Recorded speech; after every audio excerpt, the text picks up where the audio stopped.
میں یہ سوال بھی بہت اٹھتا ہے کہ وہ جانور جو خصی ہے، جس کے خصیے نکال دیے گئے ہیں، اس کی قربانی کر سکتے ہیں کہ نہیں؟ تو اس سلسلے میں صحیح بات یہ ہے کہ ایسے جانور کی قربانی کر سکتے ہیں۔ کیوں؟ اس لیے کہ جانور کا خصی ہونا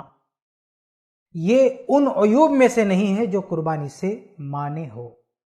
اصل میں لوگوں کے یہاں غلط فہمی یہ ہے کہ وہ یہ سمجھ کے بیٹھے ہیں کہ قربانی کے جانور میں کوئی عیب نہیں ہونا چاہیے، تو اب خصی کو عیب شمار کرتے ہیں،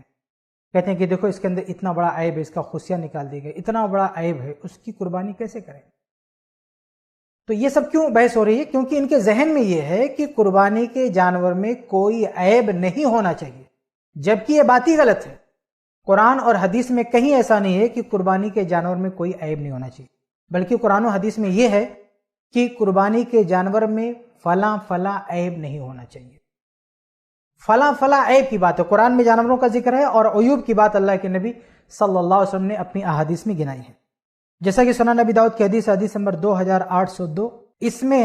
صحابی رسول برا بن عازب رضی اللہ عنہ نے روایت فرمایا، کہتے ہیں کہ اللہ کے نبی صلی اللہ علیہ وسلم نے ایسے ہاتھ اٹھایا، 4 کی انگلی اٹھائی اور کہا اربعن، اللہ کے نبی نے کہا 4، گن کے حسر کے ساتھ کہا کہ 4 ایسے عیب ہیں وہ جانور میں ہو تو ان کی قربانی نہیں ہوگی۔ یہ کیا ہے؟ العوراء بین عورها، کہ آنکھوں میں ایسی خرابی جو ظاہر ہو، پہلا عیب۔ دوسرا عیب المریضہ بین مرضها، ایسا بیمار کی بیماری ظاہر ہو۔ تیسرا عیب والارجاء بین ذلوها، اس کے پاؤں میں خرابی لنگڑا ہو جو ظاہر ہو۔ اور چوتھا والکثیر التی لا تنکی، کہ اتنا دبلا پتلا ہو کہ ہڈیوں کا ڈھانچہ ہو۔ یہ 4 عیوب صرف ہیں کہ ان میں سے کوئی 1 یا 2 پایا گیا جانور میں تو اس کی قربانی نہیں ہو سکتی۔ ان 4 عیوب کے علاوہ جانور میں دنیا بھر کے عیوب ہوں، یہ نہیں کہہ سکتے کہ اس کی قربانی نہیں کر سکتے۔ تو یہ بات سمجھنے کی کوشش کیجئے کہ قربانی کے جانور میں کوئی عیب نہیں ہونا چاہیے، ایسی بات نہیں ہے شریعت میں، بلکہ شریعت میں یہ ہے کہ قربانی کے جانور میں فلاں فلاں عیب نہیں ہونا چاہیے۔ اب بات کیجئے اس پہ، خصی جانور پہ۔ اب لوگ بحث کرتے ہیں کہ خصی جانور کا خصی ہونا عیب ہے کہ نہیں۔ کچھ لوگ کہتے ہیں عیب ہے قربانی مت کرو، اور کچھ لوگ کہتے ہیں یہ عیب نہیں ہے قربانی ہو سکتی ہے۔ ہم کہتے ہیں اس کو عیب مان لیجیے، آپ مانتے ہیں وہ عیب ہے، بہت بڑا عیب ہے، کتنا بڑا عیب کیوں نہ ہو، لیکن وہ عیب قربانی سے مانی نہیں ہے، کیونکہ یہ عیب ان عیوب میں سے نہیں ہے جن کو گناتے ہوئے اللہ کے نبی صلی اللہ علیہ وسلم نے فرمایا کہ ان کی قربانی نہیں ہو سکتی ہے۔ تو یہ بات سمجھنے کی کوشش کریں کہ قربانی کے جانور میں صرف 4 عیوب نہیں ہونے چاہیے جو میں نے یہ نہیں اربع لا تجوز فی الاضاحی، بالکل۔ تو یہ محمد صلی اللہ علیہ وسلم کی مخالفت ہے، کہنا کہ نہیں یہ بھی عیب ہے، جب آپ نے فرمایا کہ یہی عیب ہیں جو قربانی میں مانے ہیں۔ بالکل آپ بجا فرمایا۔ پوائنٹ نمبر 5 کہ کون سے عیب ایسے ہیں کہ جن کی وجہ سے قربانی نہیں کی جائے گی اگر وہ جانور میں پائے جاتے ہیں۔ تو اس میں پہلی حدیث سنن نبی داؤد، جامعہ ترمذی، سنن نسائی اور سنن ابن ماجہ میں صحیح سند کے ساتھ ہے کہ آپ صلی اللہ علیہ وسلم نے 4 قسم کے جانوروں کی قربانی کرنے سے منع فرما دیا ہے۔ نمبر 1 کانا جانور، نمبر 2 بیمار جانور، نمبر 3 جو واضح طور پر لنگڑا ہو۔ یہ کانے سے مراد تھوڑا سا کانا نہیں، جو واضح طور پر کانا ہو، اور بیمار بھی واضح طور پر ہو، لنگڑا بھی واضح طور پر، اور چوتھا لاغر قسم کا، بالکل مریل قسم کا اگر کوئی جانور ہے جس حدیث کے اندر آیا سنن نبی داؤد کتاب الضحایا حدیث نمبر 2802، اربع لا تجوز فی الاضاحی، برا بن عازب رضی اللہ تعالیٰ عنہ سے روایت ہے کہ نبی صلی اللہ علیہ وسلم نے فرمایا اربع لا تجوز فی الاضاحی، 4 ایسی کمی ہیں جو قربانی کے جانور میں نہ ہو۔ نمبر 1 الاوراء بین عورها، اندھا جس کا اندھا پن واضح ہو، یعنی ایک دم اندھا، سوجھے ہی نہیں، لیکن تھوڑا بہت کچھ کمی رہے تو چلے گا، کوئی حرج کی بات نہیں۔ نمبر 2 والمریضۃ بین مرضها، بیماری واضح ہو، یعنی ایک دم بیمار پتہ چلے، تھوڑا بہت بیماری ہو تو کوئی حرج کی بات نہیں۔ نمبر 3 والعرجاء بین ضلعها، لنگڑا پن جس کا لنگڑا پن واضح ہو، دم لنگڑا کے چلتا ہو، تھوڑا بہت لنگڑا رہا ہے تو کوئی حرج کی بات نہیں، کبھی کبھی ہو جاتا، خرید کے لاتے ہیں تو لنگڑانے لگتا، کب کہیں چوٹ لگ گیا، گر گئے، کچھ ہو گیا، کتے نے کاٹ لیا، پریشانی بڑھ گئی، زیادہ کھلا الا دیے یا کہیں ٹھوکر لگ گئی تو تھوڑا بہت چل سکتا، کوئی حرج کی بات نہیں۔ نمبر 4 والکثیر التی لا تنقی، اور انتہائی دبلا پتلا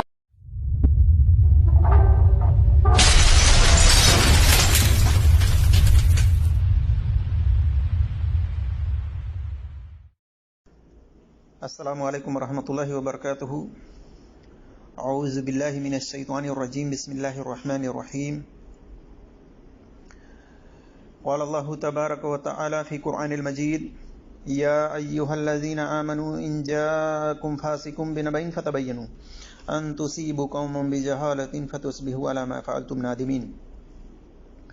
وقال نبی صلی اللہ علیہ وسلم من کذب علی متعمدا فلیتبوأ مقعدہ من النار. رب اشرح لی صدری ویسر لی امری واحلل عقدۃ من لسانی یفقہوا قولی رب زدنی علما. میرے عزیز دوستوں اور بھائیوں اور میری اسلامی خواتین و حضرات، اللہ تبارک و تعالیٰ کی توفیق سے میں جس ٹاپک پر بات کرنے کی کوشش کر رہا ہوں وہ ٹاپک ہے کیا قربانی کے جانور میں صرف 4 عیب دیکھے جائیں گے؟ یعنی قربانی کے جانور کے اندر 4 عیب کی حدیث کی جانچ پڑتال. جیسا کہ آپ نے اس سے پہلے ویڈیو کے اندر مختلف ڈگری یافتہ مولوی حضرات سے سنا ہے کہ انہوں نے بلا تحقیق اس طرح سے فتویٰ دیا، خاص طور سے اس بات کو لے کر کے کہ قربانی کا جانور خصی جو ہے، نر ہے، اس کو بدھی کر دیا گیا ہے، اس کا ہائیڈروسیل نکال دیا گیا ہے، تو کہتے ہیں کہ وہ قربانی کے اندر جو 4 عیب آپ صلی اللہ علیہ وسلم نے بتلائے ہیں، اس عیب کے اندر عیب تو ہے، وہ اس کا ہائیڈروسیل نکال دیا گیا، وہ عیب تو ہے، لیکن وہ عیب اس میں شمار نہیں ہے. اس 4 عیب کے اندر وہ عیب شمار نہیں ہے. لہذا اگر خصی کیا ہوا جانور ہے، بدھی کیا ہوا جانور ہے، تو اس کی قربانی کرنا جائز ہے. یہ فتویٰ دیا جاتا ہے. اگر عیب ہوتا تو آپ صلی اللہ علیہ وسلم اس 4 عیب کے اندر اس کو بھی شمار کرتے. تو کہنے کا مطلب یہ ہے کہ صرف اسی 4 عیب کو عیب شمار کرتے ہیں، اس کے علاوہ جو بھی عیب ہو اس کو قربانی میں منع کے لیے عیب شمار نہیں کرتے ہیں. تو آئیے ہم ان کی باتوں کی سند کی تحقیق کرتے ہیں. ویسے تو 1 سال سے اس حدیث کی تحقیق چل رہی تھی، لیکن الحمدللہ اللہ تبارک و تعالیٰ کی توفیق سے اس کی تحقیق مکمل ہوئی ہے 2023 کے اندر. تو آئیے ہم دیکھتے ہیں کہ حدیث کس طرح سے ہے. حدیث کچھ اس طرح سے ہے. برا بن عازب رضی اللہ تعالیٰ عنہ سے حدیث ہے. اس سے پہلے میں اپنے اس حدیث کی سند کی تحقیق کی شروعات کروں، میں یہ بتا دینا چاہتا ہوں کہ اس حدیث کو بہت سے لوگوں نے صحیح کا حکم لگایا ہے، حسن کا حکم لگایا ہے، اور اس حدیث پر لوگوں نے فتویٰ بھی دیا ہے. بہت سارے مولوی حضرات، چاہے وہ کسی بھی مسلک سے تعلق رکھنے والے کیوں نہ ہوں، اکثریت ہے لوگوں کی. اور عوام ہے کہ ڈگری یافتہ مولویوں کی باتوں کو آنکھ بند کر کے ایکسیپٹ کر رہی ہے، مان رہی ہے، تحقیق نہیں کر رہی ہے.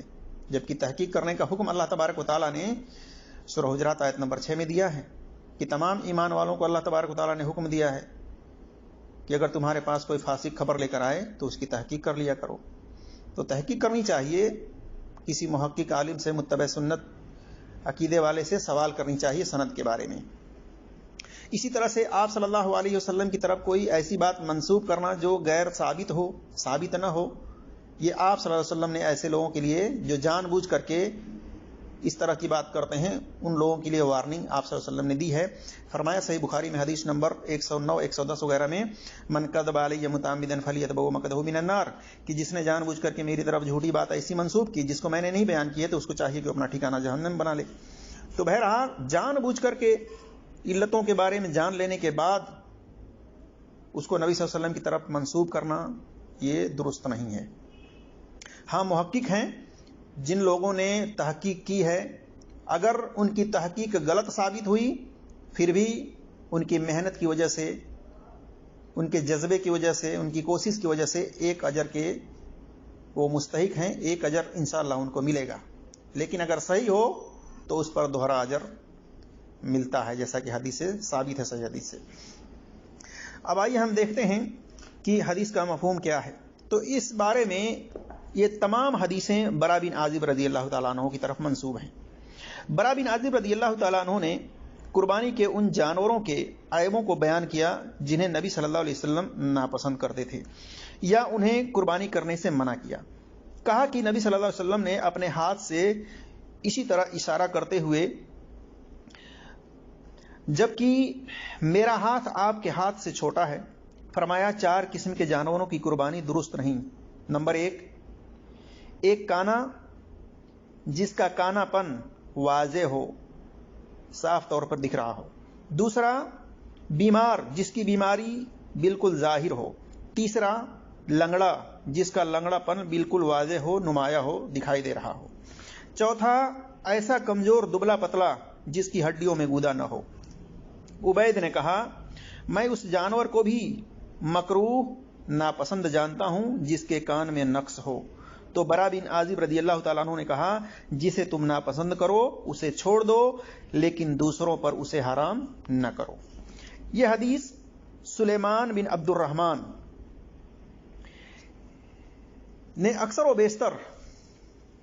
عبید بن فیروز سے بیان کیا ہے، جیسا کہ صحیح ابن حبان کے اندر حدیث نمبر 5922 ہے، 5919 ہے، سنن ترمذی میں حدیث نمبر 1497 ہے، تاریخ الکبیر للبخاری کی، امام بخاری کی جلد نمبر 6 صفحہ نمبر 2 ہے۔ اسی طرح سے المشکات کے اندر حدیث نمبر 1465 ہے،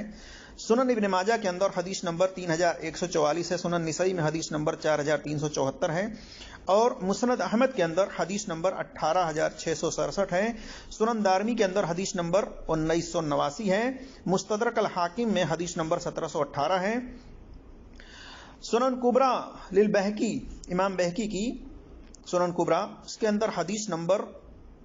19100 ہے اور 1997،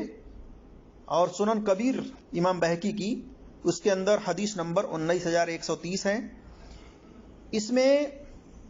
راوی القاسم کا ذکر نہیں ہے، یعنی یہ سند بھی انقطاع ہے کہ اس کے اندر سلیمان بن عبد الرحمن نے ڈائریکٹ عبید بن فیروز سے روایت بیان کیا ہے۔ سلیمان بن عبد الرحمن نے اپنے آگے ایک واسطہ چھوڑ کر کے بیان کیا ہے،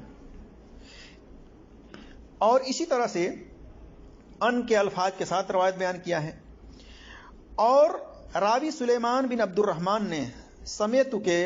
الفاظ کے ساتھ عبید بن فیروز سے، اور اسی طرح سے شعبہ نے، یعنی شعبہ ابن الحجاج نے،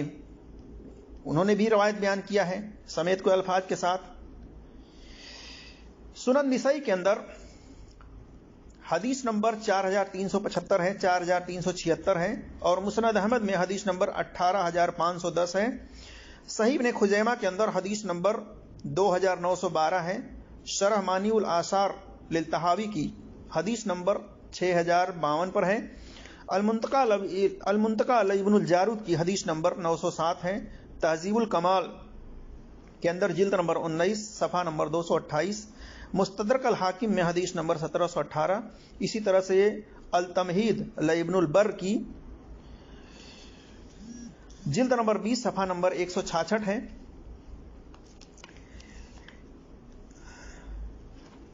اس کے اندر سلیمان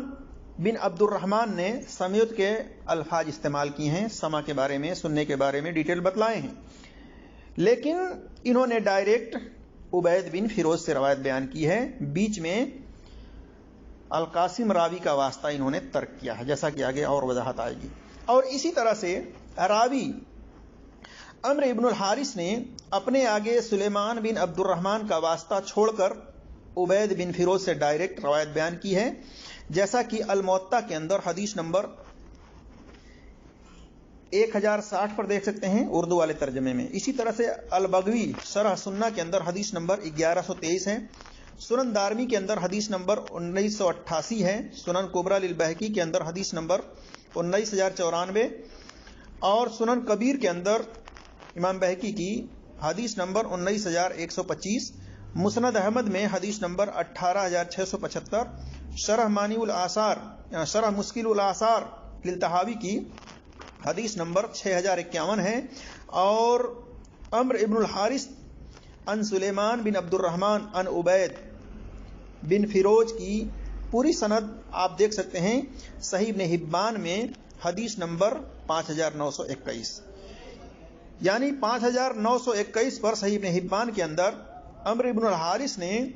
اپنے آگے سلیمان بن عبد الرحمن کا ذکر کیا ہے، اور پھر سلیمان بن عبد الرحمن نے آگے ان عبید کا ذکر کیا ہے، لیکن یہ بھی سند انقطاع کی بنا پر صحیح نہیں ہے، پوری نہیں ہے، کیونکہ سلیمان بن عبد الرحمن نے اپنے آگے القاسم کا واسطہ چھوڑ کر کے بیان کیا ہے ڈائریکٹ عبید بن فیروز سے۔ اسی طرح سے عمرو ابن الحارث نے عبداللہ ابن اللہیہ ضعیف راوی کے واسطے سے بواسطہ لیث بن سعد ان سلیمان بن عبد الرحمن ان عبید بن فیروز سے روایت بیان کیا ہے شرح مانی الآثار للطحاوی کے اندر حدیث نمبر 6050 پر، اور التمہید لابن البر کی جلد نمبر 20 صفحہ نمبر 165 کے اندر، لیکن اس کی سند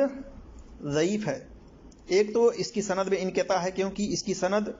کے اندر جو سلیمان بن عبد الرحمن ہیں انہوں نے ڈائریکٹ عبید بن فیروز سے روایت بیان کی ہے، بیچ میں القاسم کا واسطہ انہوں نے چھوڑا ہے۔ اسی طرح سے اس کی سند میں ایک راوی عبداللہ ابن اللہیہ ہے، جو کہ جمہور محدثین کے نزدیک، اکثر محدثین کے نزدیک ضعیف الحدیث ہیں، مجترب الحدیث ہیں، اور یہ مدلس بھی ہیں، سما کی صراحت انہوں نے نہیں کی ہے، اس کی بنا پر اس کی بھی یہ سند ضعیف ہے، صحیح نہیں ہے۔ اسی طرح سے ایک اور سند ہے ان ابی سلمہ ابن عبد الرحمن ان برا بن عازب رضی اللہ تعالیٰ عنہ کی طرف منسوب کردہ، یہ شرح مانی الآثار للطحاوی کے اندر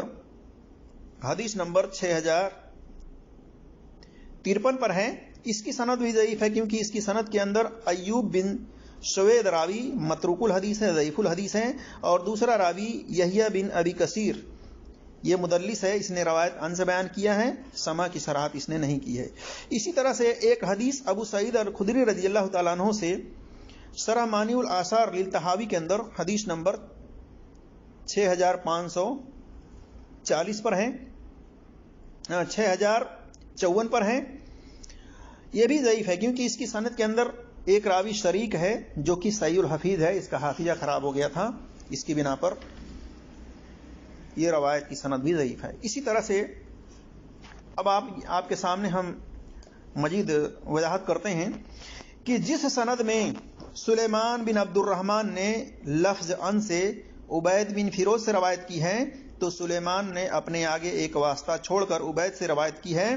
یعنی یہ سند میں انقطاع ہے، سند کٹی ہوئی ہے بیچ سے، جیسا کہ حافظ ابن حجر نے تہذیب التہذیب میں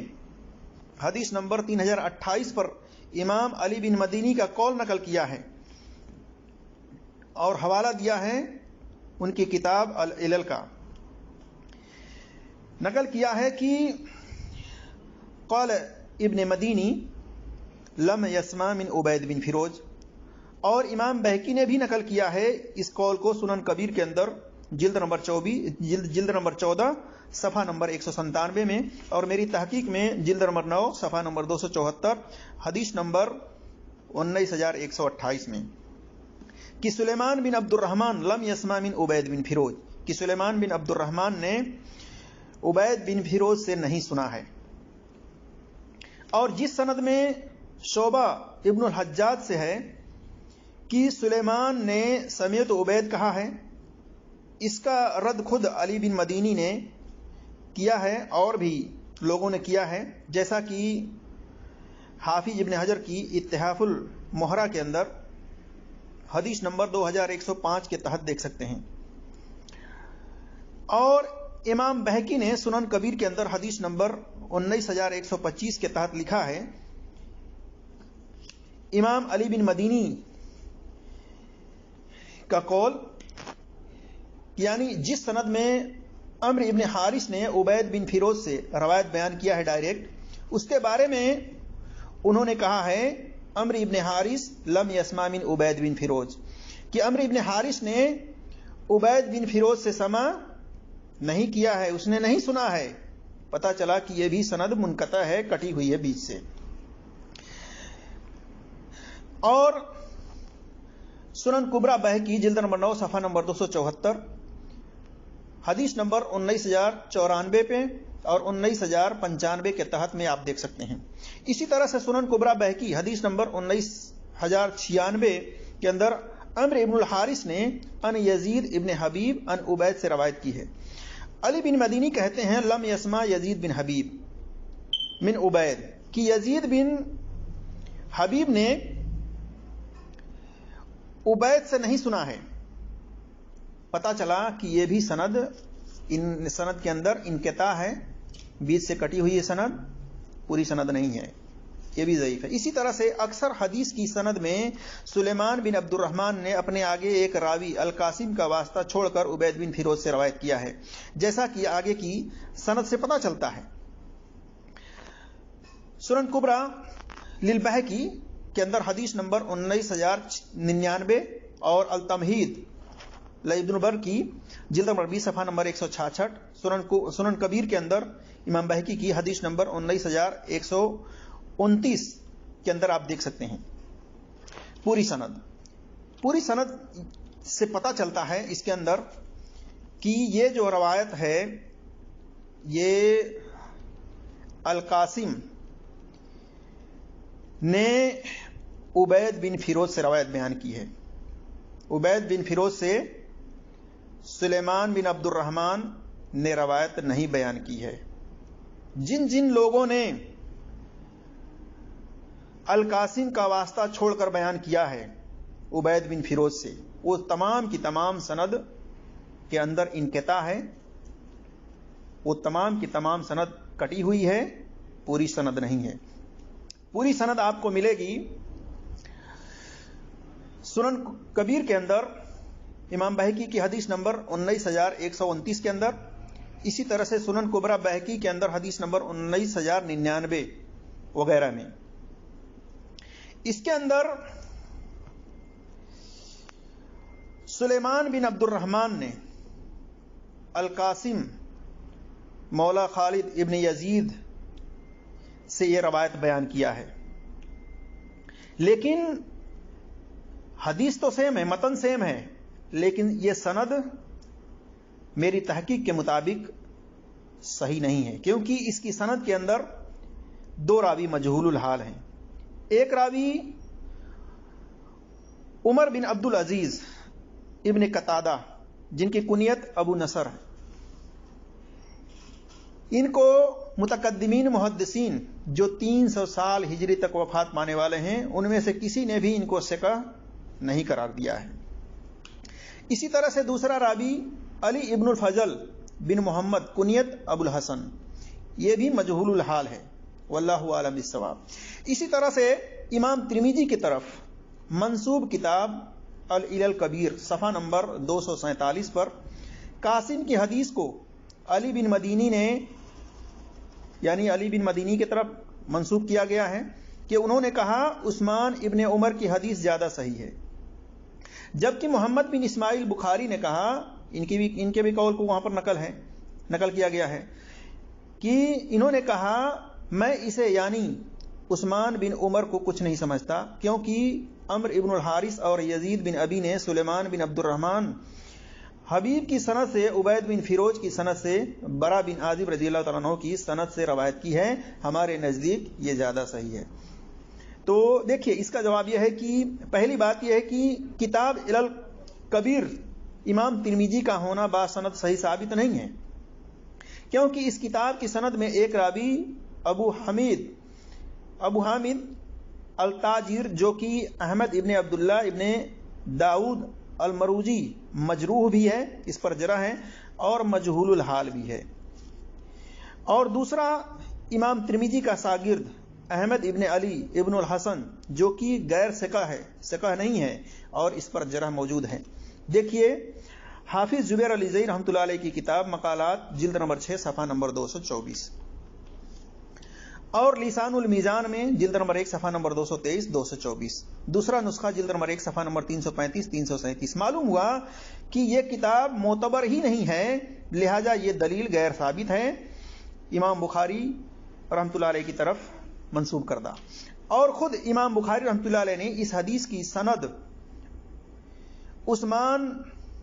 ابن عمر اور عمر ابن الحارث وغیرہ کی سند کو تاریخ الکبیر کے اندر جلد نمبر 6 صفحہ نمبر 1 پر نمبر ہے 1483 پر نقل کیا ہے، لیکن وہاں پر انہوں نے صحیح کا حکم نہیں لگایا ہے۔ اور یہ بھی نقل کیا ہے کہ عثمان نے کہا یقیناً شعبہ نے یعنی شعبہ ابن الحجاج نے روایت ان سلیمان ان عبید ہے، پر سلیمان نے عبید سے نہیں بیان کیا ہے، بلکہ یہ حدیث سلیمان نے قاسم مولا خالد ان عبید سے بیان کیا ہے، اور شعبہ نے جیسے سنا ویسے یاد کی ویسے بیان کر دیا۔ یہ خلاصہ ہے ان کی بات کا۔ اور شعبہ کی روایت میں سلیمان نے سمیت عبید سے کیا ہے،